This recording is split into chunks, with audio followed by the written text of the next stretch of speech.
fratres and sorors, the imperator of the Rosicrucian Order, AMORC. Fratres and sorors, one of our fratres has asked, what is AMORC's attitude towards mescaline and such aids in attaining visionary or psychic experiences? In other words, he wants to know, do tranquilizers produce mystical states? To summarize these questions, we may say, can drugs induce such a state of consciousness as would constitute a mystical experience? The answer is yes. They can produce similar experiences, but they have definite disadvantages in mystical attainment that would make their use for such purposes inadvisable. Just beyond the level of the objective consciousness and the subjective, with its functions such as reason, imagination, and memory, are other levels of consciousness. They are like closed doors behind which exist conditions of which we are not conscious in the objective sense. The doors sometimes open by themselves. Impressions come out and slip into that chamber which we call the conscious mind.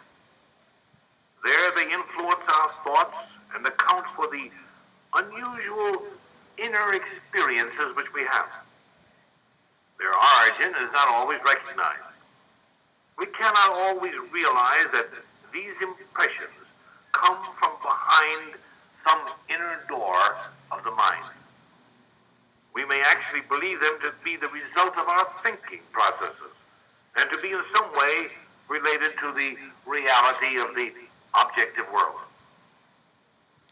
Brothers and sorors, consciousness is a stream.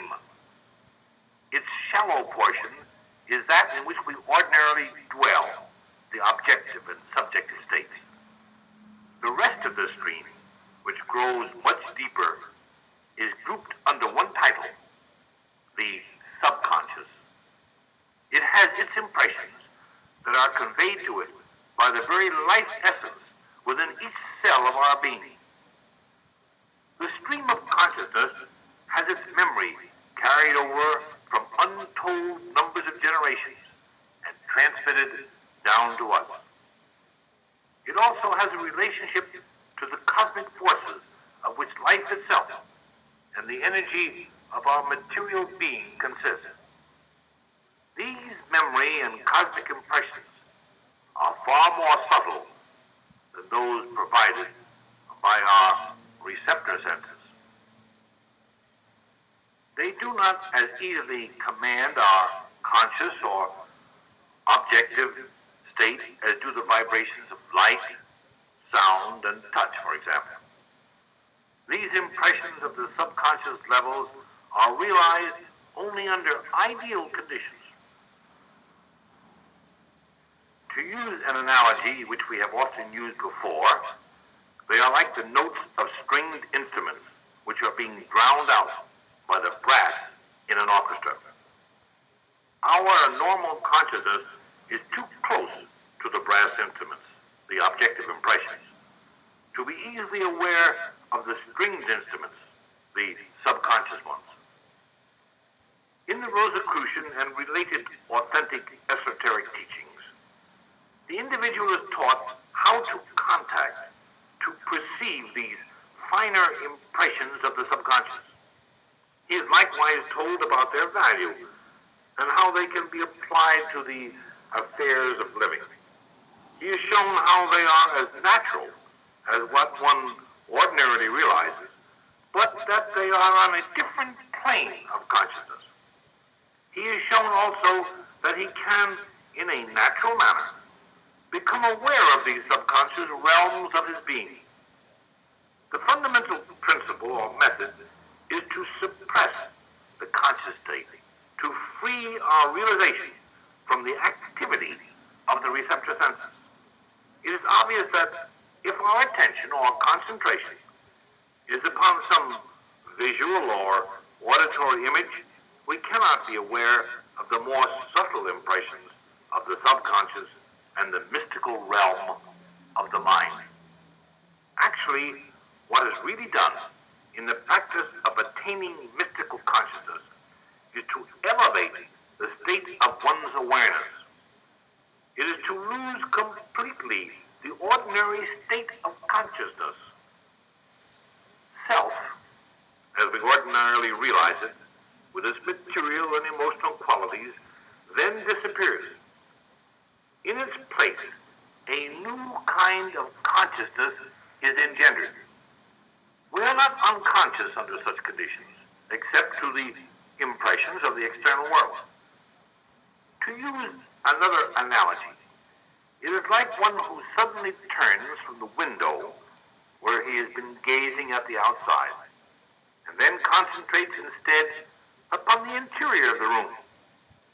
You would not say that because the observer is no longer aware of what occurs in the street, he has become unconscious. Rather, you would say that he has transferred his consciousness to a theater of other activities. The inducing of the natural mystical state of consciousness is not easy, fathers and sorors. In fact, it is difficult. It is a difficult experience for those who, most of their lives, have disregarded all inner impressions because of fear or ignorance.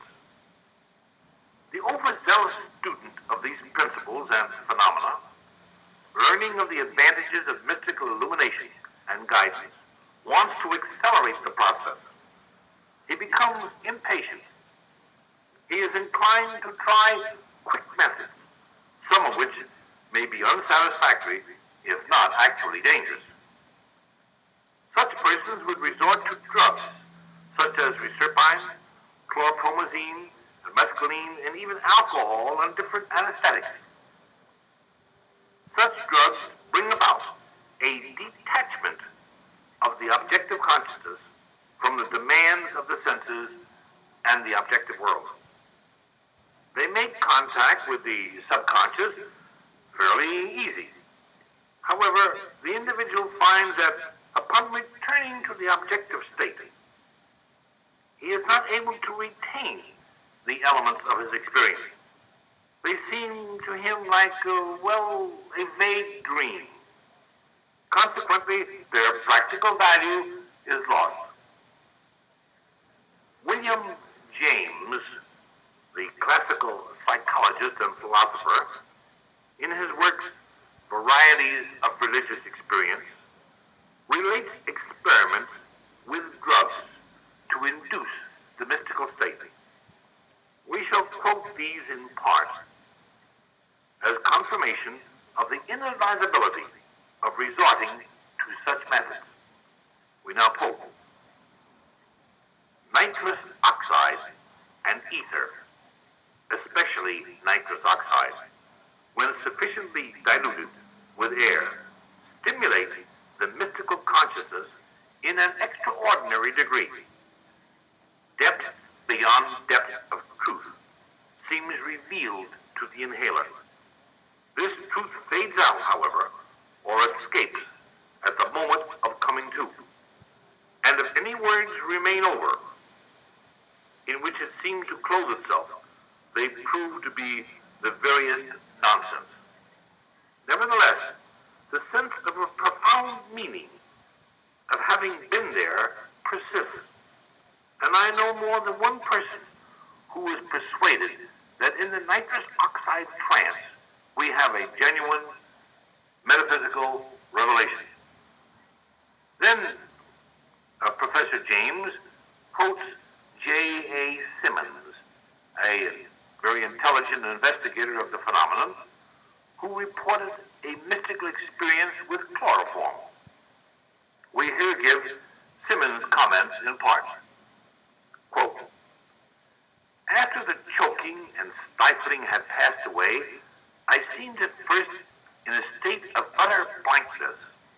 Then came flashes of intense light, alternating with blackness, and with a keen vision of what was going on in the room around me, but no sensation of touch. I thought that I was near death, when suddenly my soul became aware of God, who was manifestly dealing with me, handling me, so to speak, in an intense, personal, present reality. I felt him streaming in like a light upon me. I cannot describe the ecstasy I felt.